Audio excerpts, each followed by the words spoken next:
So, when you picture the future of AI, you're probably thinking of massive server farms, right? Just rows and rows of humming machines. But what if I told you the next huge leap forward isn't coming from some giant tech campus, but from one of the smallest creatures on Earth? Yeah, I know, it sounds kind of crazy. How can a worm that's barely a millimeter long completely change the game for artificial intelligence? Well, that's exactly what we're going to dig into. And trust me, the answer is pretty mind blowing. It all comes down to this number, 302. That's it. That's how many neurons the tiny worm C. elegans has in its entire nervous system. Now, think about that. Today's big AI models, they have billions of parameters. So, what is going on here? What's the secret sauce packed into such a tiny brain? All right, so let's get into it. To really understand intelligence, you need a blueprint, right? A map of the brain. But mapping a human brain, or even a mouse's, is just insanely complicated. So researchers went looking for something simpler, and they found the only completely mapped nervous system out there, belonging to, you guessed it, this little worm. And here's the key thing to get. They weren't trying to build an AI that, wiggles around like a worm. Nope. What they were obsessed with was how its brain cells communicate with each other. The how was way more important than the what. This idea is summed up perfectly by Dr. Ramin Hassani, who's one of the minds behind this. He basically says, look, why start from scratch? Nature has spent billions of years, through evolution, testing every possible way to build efficient systems. It's like the ultimate R&D department. Why not just learn from what already works? And this is where it gets really interesting. See, the worm's neurons, they communicate with these smooth, kind of analog signals. Think of it like a dimmer switch.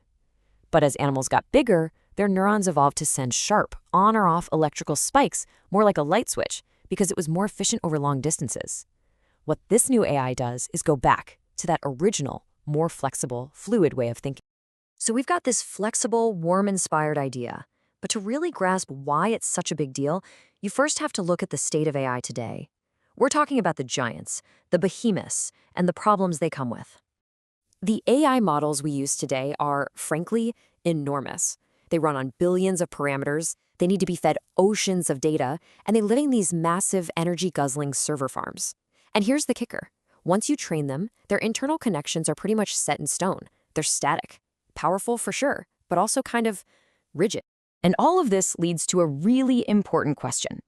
Does being smart have to mean being huge and power-hungry? Is brute force the only way to build intelligence? Or is there a better way? Well, that's where this new idea comes in. This is the liquid revolution. It's a totally different approach to AI, one that's all about being flexible and able to adapt. And it's called a liquid neural network. And the name liquid really says it all, doesn't it? It's all about being fluid. Unlike the rigid, static AI we just talked about, these systems are designed to literally change how they think moment to moment as new data flows in. Okay, here's a great way to think about it. A self-driving car. Imagine it's a sunny day. Roads are clear. Easy peasy. But then, suddenly, it starts pouring rain. The cameras can't see the lines as well. The world gets noisy and unpredictable. A traditional AI might freeze up or make a mistake. But a liquid system, it adapts on the fly. It adjusts its internal model to handle the rain and keeps driving safely. It learns from the mess. This gets us to a core difference in how they work. A traditional AI is deterministic. Same input, same output, every single time. Like a calculator. But a liquid AI is probabilistic, which is much more like our own brains. The connections are dynamic, data flows in feedback loops. It's constantly tweaking and adjusting itself. Now, this whole idea has actually been around for a bit, but there was a huge problem. It was ridiculously slow. The math behind it was just a nightmare. But then, in 2022, there was this huge breakthrough. A paper revealed a computational shortcut that basically changed the game overnight. All of a sudden, these models got orders of magnitude faster and went from being a cool theory to something you could actually use in the real world. Okay, so we've got an AI that's faster and way more flexible. So what? What are the real-world benefits? Well, they are massive, and it all starts with just how small these things can be. Because these liquid networks are so efficient and dynamic, they can do a lot more with a lot less. I mean, we are talking about AI models that are literally thousands of times smaller than the ones we're used to. It's not just an improvement, it's a totally different way of thinking about scale. And as Professor Peter Bentley explains, that tiny size creates this amazing domino effect, right? Fewer neurons means a smaller model.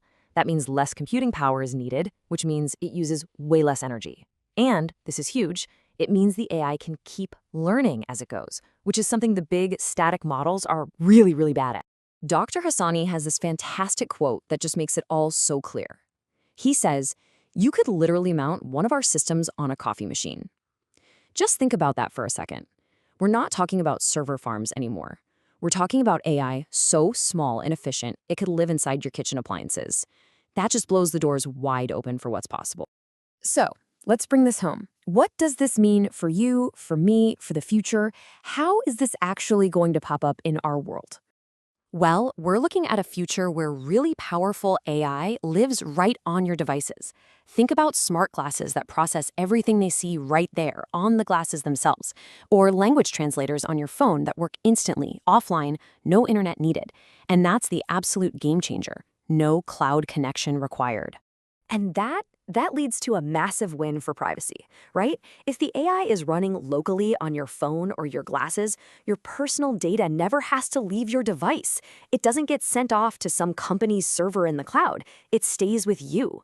For data privacy and security, that is a huge deal. This is all building towards this bigger idea of physical AI. The goal is to have intelligence that lives out here, in the real world with us, not just in the cloud. We're talking about smart devices that can see, think, and act on their own, completely independently. Now, let's be real, this isn't going to solve every AI problem. It's not a magic bullet. Right now, these liquid networks are amazing with data that changes over time. Think video feeds, audio streams, sensor data. But they're not really built for static things like analyzing a single photo. And they're not about to replace those giant models for huge scientific discovery projects.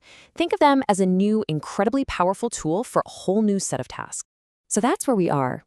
It's pretty amazing, right? This whole revolution, inspired by a tiny worm, is set to pull AI out of the cloud and put it right into our hands, into our world. It promises an AI that's smaller, greener, and way more private. And that leaves us with a big, exciting question to think about.